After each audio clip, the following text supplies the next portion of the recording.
Calculate the shear stress in a 12mm diameter bolt if it is subject to a shear force of 30 kilonewtons in the lap joint illustrated.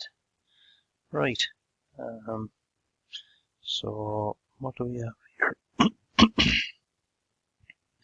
The shear stress, the symbol for that is tau, or tau, and it's like a T there, and that's equal to P over A, where P is the force. In this case, P equals 30 kilonewtons, and the area is going to be the cross-sectional area of the bolt.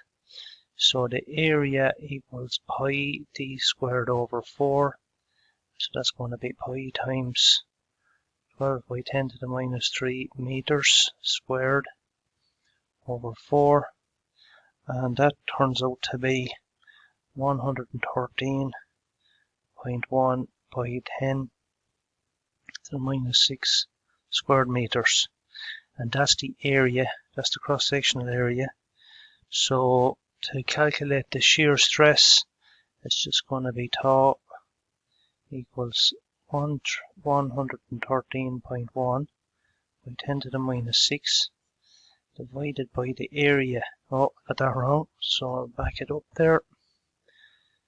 On top is the force, so that's 30 by 10 to the 3 newtons divided by the area, 113.1 by 10 to the minus 6 meters squared. And we can stick that in the calculator there. 30 by 10 to the 3, 30,000 on top, and 113.1 by 10 to the 6 underneath, and that comes out to be, hinge that there, 265 by 10 to the 6, and that's going to be newtons per meter squared. So that's the shear stress on the bolt.